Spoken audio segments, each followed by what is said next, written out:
Hello नमस्कार साथियों, कैसे हो? बढ़िया होंगे, स्वस्थ होंगे, लगातार पढ़ रहे होंगे। दौड़ाओ साइड पे मुस्कान करते हैं इस पेपर की खोपड़ी के अंदर से। दोस्तों 5 दिन क्लास नहीं हुई दोस्तों, क्योंकि मेरे खुद का एग्जाम था, इसलिए क्लास नहीं हो पाई थी दोस्तों। स्टार्ट करता हूँ उसी क्रम में जो पहले चल रहा था, उसी क्रम को आगे स्टार्ट करता हूँ दोस्तों।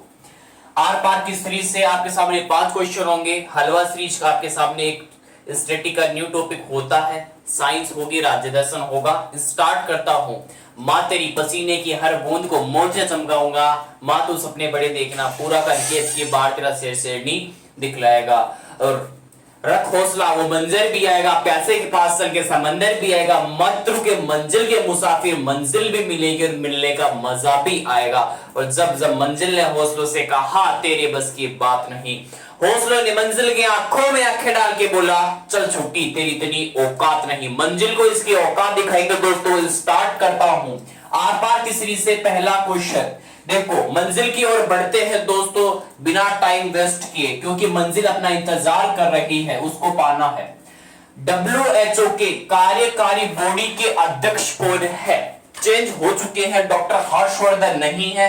फिर कह रहा हूं डॉक्टर हर्षवर्धन को हटा दिया गया है और डॉक्टर पैट्रिक अमोद को क्या बना दिया गया है? WHO के कार्यकारी बॉडी के अध्यक्ष। सभी दोस्त हर्षवर्धन करके आएंगे। पहला क्वेश्चन हर्षवर्धन टिकाएगा, ध्यान से सुनना।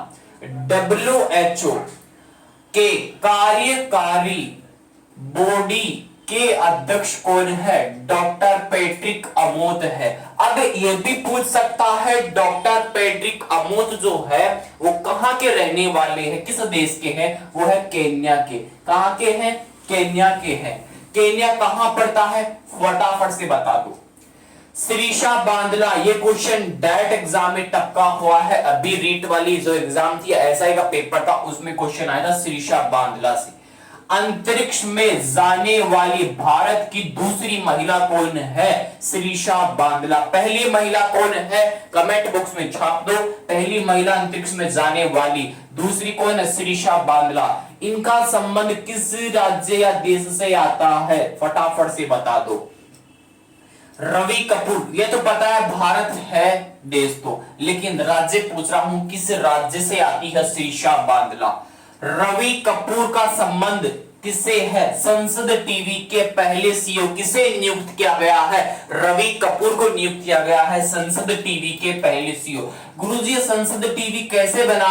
लोकसभा टीवी और राज्यसभा टीवी दोनों का विलय करके क्या बना दिया गया? संसद राज्यसभा, 2 टीवी होते हैं, उनको विलय करके एक क्या बना दिया गया है? लोकसभा संसद, वो लोकसभा राज्यसभा दोनों को मिलाकर संसद टीवी बना दिया। एलएस का मतलब है लोकसभा, एसआरएस का मतलब है राज्यसभा। दोनों को बंद करके एक संसद टीवी का निर्माण किया गया है और उसके पहले सीईओ रवि कपूर जी को नियुक्त किया गया है। सीधी सी कहानी है, लोकसभा राज्यसभा 2 टीवी होते हैं, उनका विलय करके संसद टीवी का निर्माण किया गया है। के वेणुगोपाल, ये बहुत इंपॉर्टेंट है। के वेणुगोपाल क्या है? भारत के अटॉर्नी जनरल। अटॉर्नी जनरल कौन है? एजी यानी कि महान्यायवादी कौन है? भारत के वेणुगोपाल अटॉर्नी जनरल।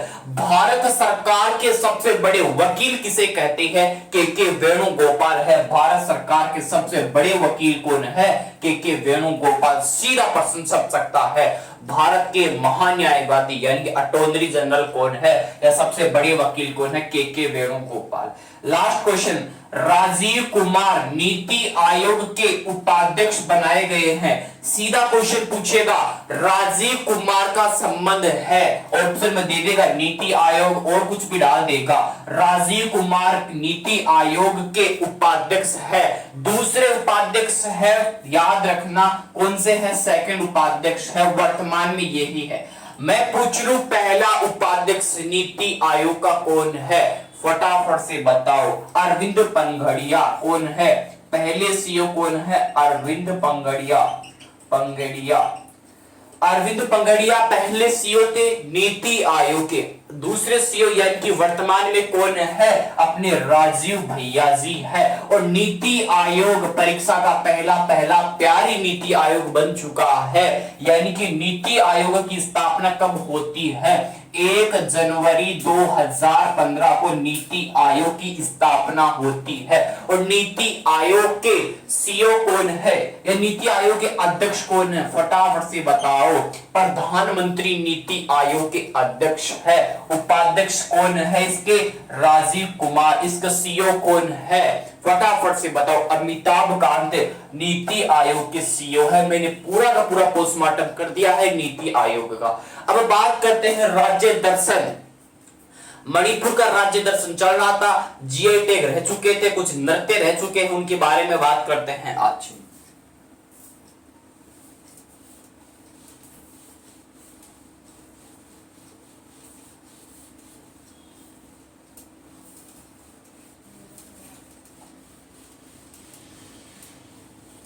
बाज ने कुछ दिन उड़ान क्या नहीं भरी, कबूतरों ने सोचा आसमान तो हमारा ही है। दोस्तों क्या सोचा, आसमान तो हमारा ही है। देखो राज्य दर्शन, मणिपुर का राज्य दर्शन है भैया, सीधी सी कहानी है। मोरेंग फी क्या है, ये एक कपड़ा है। इस कपड़े का नाम क्या है, मोरेंग फी है। ये क्या है, कपड़ा है मोरेंग फी। इसको क्या मिला है, जीआई टैग मिला है। किस राज्य को मोरेंग फी के लिए जीआई टैग दिया गया है, सीधा का सीधा क्वेश्चन छपेगा एग्जाम में। मोरेंग फी के लिए किस राज्य को जीआई टैग दिया गया है, मणिपुर को दिया गया है। यह क्वेश्चन एग्जाम में आ सकता है। मोरेंग फी क्या है, ये एक कपड़ा है जिसको जीआई टैग मिला है मणिपुर राज्य को। लिख लो इसको यहां तक और लिखो आगे। काबुल लामजाओ नेशनल पार्क है, ये भी यहीं पे ही है, मणिपुर में ही आता है। काबुल लामजाओ नेशनल पार्क, छापो यहां तक। फिर बात करते हैं आगे काला चावल। किसकी बात करते हैं, काले चावल की। बताओ काला चावल कहां का है, मणिपुर का है। और चकहाओ कहां का है, वो भी कहां का है, चकहाओ और काला चावल दोनों। चकहाओ भी चावल की ही एक किस्म है और काला चावल भी क्या है, एक चावल है। दोनों के दोनों मणिपुर राज्य से आते हैं। जिन दोनों को क्या है, जीआई टैग दिया गया है, जीआई टैग मिल चुका है, याद रखना इसको। काला चावल को और किसको, चकहाओ, दोनों को जीआई टैग मिला है मणिपुर राज्य को। मोरेंग फी कपड़ा है, इसको भी जीआई टैग दिया गया है। काबुल लामजाओ नेशनल पार्क, इसको ये क्या है, मणिपुर का एक नेशनल पार्क है। बात करते हैं आगे। अब बांध की तरफ चलते। एक बांध या दो बांध रह गए, मैं बता देता हूं बीच बीच में जो रह गया उसको।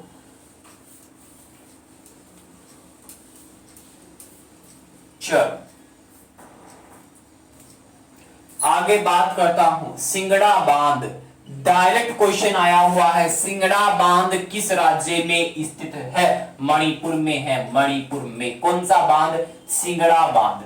आगे क्या क्वेश्चन आएगा, आगे मेरा क्वेश्चन क्या है, ध्यान से सुनना। क्या था, एक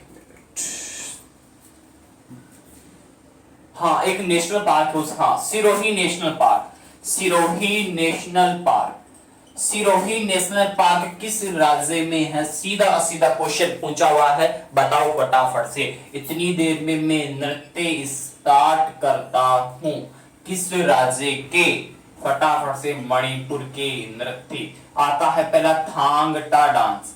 थांगटा डांस कहाँ का फेमस नृत्य है, ये है मणिपुर का। और फटाफट बताओ, सिरोही नेशनल पार्क, ये भी मणिपुर का ही नेशनल पार्क है। ठीक है, थांग का मतलब क्या होता है, तलवार। और टा का मतलब क्या होता है, भाला। क्या होता है, भाला। यानी कि तलवार और भाले से क्या किया जाता है, थांगटा डांस किया जाता है। कहाँ का फेमस है, मणिपुर का है। और सिंगटा बांध, ये भी मणिपुर का है। सिरोही नेशनल पार्क, ये भी मणिपुर का आता है। बात करते हैं आगे। और ये जो थांगटा वाला है ना, थांगटा डांस कहाँ का फेमस है, यूपीएससी में डायरेक्ट क्वेश्चन पूछा हुआ है। थांगटा डांस किस राज्य का फेमस नृत्य है, मणिपुर का है। अर्थ पूछे, थांग का मतलब तलवार, टा का मतलब क्या होता है, भाला। चलो आगे। आगे आता है पुंगाचोलम नृत्य।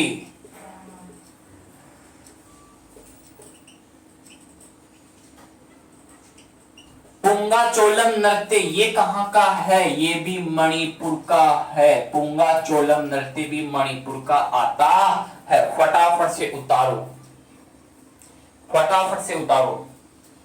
एक नृत्य और रह गया, कौन सा? अरे भाई पोटलोट नृत्य, वो भी कहां का है? मणिपुर का ही है। कहां का है? मणिपुर का। पोटलोट नृत्य भी कहां का? मणिपुर का। पुंगाचोलम नृत्य मणिपुर का। थांगटा नृत्य कहां का? मणिपुर का। 3 नृत्य फेमस है जो मैंने बता दिया आपको। थांगटा एक जगह लिख रहा हूं, ये भी मणिपुर का क्या है? डांस, नृत्य। ठीक ठीक, बात करता हूं आगे।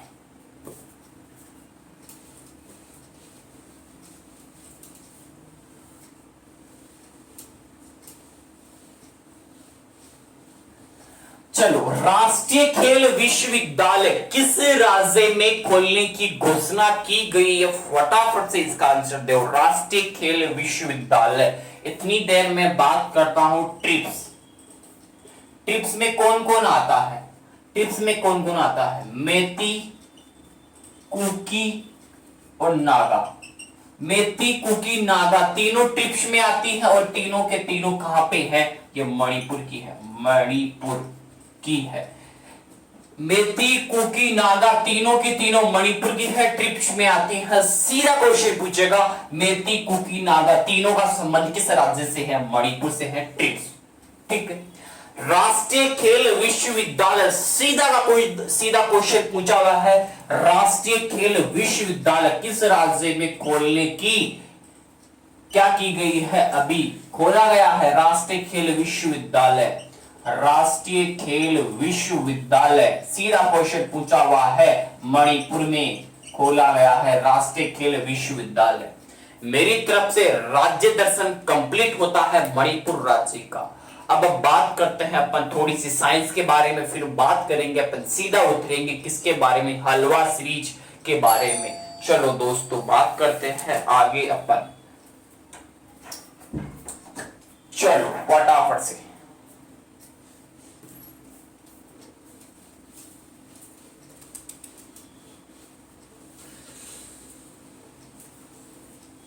आगे। साइंस में चल रहा था ब्लड वाला टॉपिक। साइंस में चल रहा था ब्लड वाला टॉपिक। ब्लड वाले टॉपिक में पढ़ लिया था अपन ने। आगे बात करता हूं उसके अंदर प्लाज्मा और एक होती है रक्त कणिकाएं।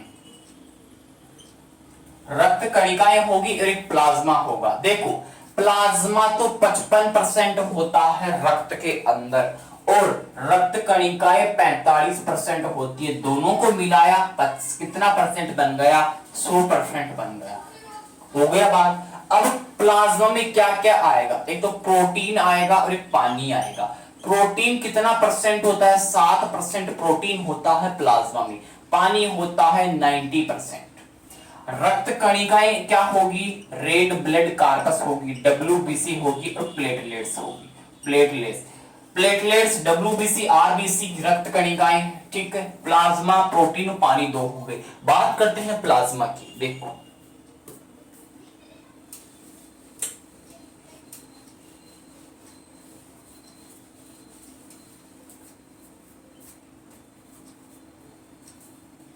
देखो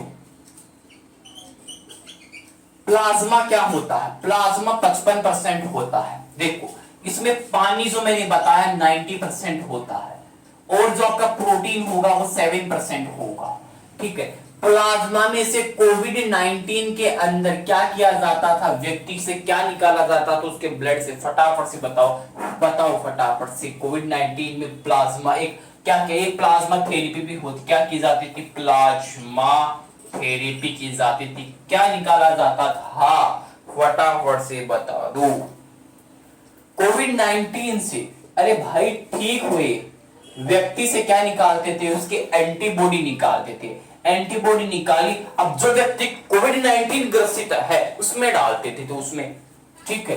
एंटीबॉडी निकाली तो क्या होता था, प्लाज्मा थेरेपी होती थी। सीधी सी कहानी है, ये कोई भी नहीं पूछेगा, सॉरी इसे क्वेश्चन कर सकता है कोविड-19 से ठीक हुए व्यक्ति में क्या निकाला जाता था, एंटीबॉडी यानी कि प्लाज्मा थेरेपी, जिसको आप प्लाज्मा कहते हैं।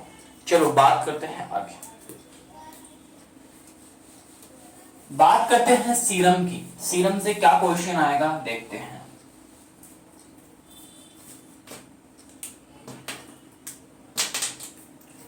देखो सीरम से क्या क्वेश्चन पूछेगा, देखो सीरम क्या होता है, प्लाज्मा से फाइब्रिनोजन को अलग करना, प्लाज्मा से फाइब्रिनोजन को अलग करना क्या होता है, सीरम होता है। प्लाज्मा से फाइब्रिनोजन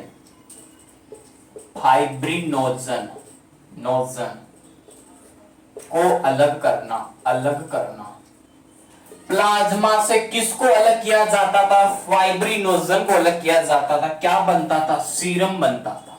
सीधी सी कहानी है, ठीक है। मैं साइड आ रहा हूं इसमें इतनी देर, फटाफट से नोट कर लीजिएगा।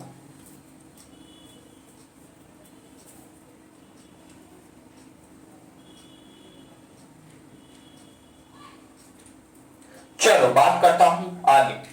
मैंने बता दिया प्लाज्मा से फाइब्रिनोजन को अलग करोगे क्या बन जाएगा, सीरम बन जाएगा।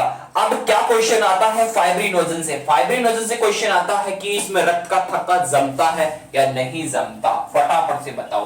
फाइब्रिनोजन में रक्त का थक्का जमता है क्या, रक्त का थक्का नहीं जमता है, सीधी सी बात है, रक्त का थक्का नहीं जमता किसमें, फाइब्रिनोजन में। यहां से क्वेश्चन कर सकता है एग्जामिनर कि फाइब्रिनोजन में रक्त का थक्का जमता है नहीं जमता। चलो बात करते हैं आगे की।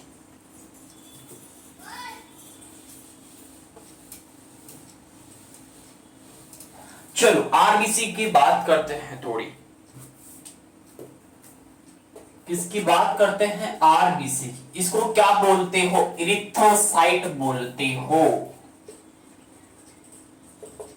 एरिथ्रोसाइट यानी कि लाल रुधिर कणिकाएं बोलते हो इरिथ्रोसाइट।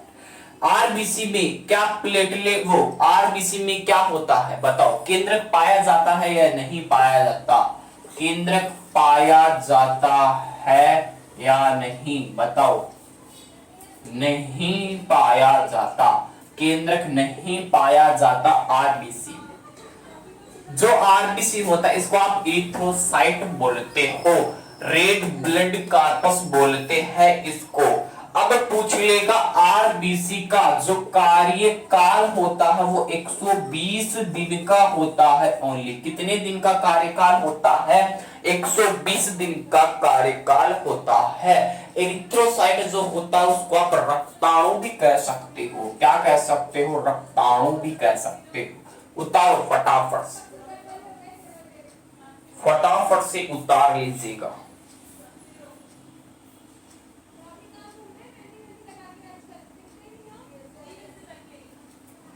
अब क्या क्वेश्चन करेगा, ध्यान से सुनना। एक अपवाद भी आता है, क्या आता है, जो आपकी आरबीसी होती है, ये अपवाद क्या है, ऊंट और जो लामा है, ऊंट और लामा की आरबीसी के अंदर क्या पाया जाता है, केंद्रक पाया जाता है। सीधा एग्जाम में पूछेगा कि ऊंट और लामा की आरबीसी में केंद्रक पाया जाता है क्या, हाँ पाया जाता है, क्योंकि ये अपवाद है। ऊंट लामा की आरबीसी में केंद्रक पाया जाता है, सीधा क्वेश्चन एग्जाम में कर सकता है, आरबीसी में केंद्रक पाया जाता है। किसकी आरबीसी में, अपवाद बताया था सर ने, ऊंट और लामा की में। याद रखना जो मलेरिया होता है उसमें क्या प्रभावित होता है, आरबीसी ही प्रभावित होती है। मलेरिया में आरबीसी प्रभावित होती है, आरबीसी प्रभावित होती है। सीधा क्वेश्चन पूछेगा एग्जाम में, मलेरिया में क्या प्रभावित होगा, आरबीसी प्रभावित होगी। सीधा क्वेश्चन एग्जाम में पूछ सकता है, छापो फटाफट से। बात करते हैं हीमोग्लोबिन की। हीमोग्लोबिन में कौन सा प्रोटीन होता है, ग्लोबिन प्रोटीन होता है। और जो हीमोग्लोबिन है इसका क्या काम है, फटाफट से बताइए। हीमोग्लोबिन में देखो,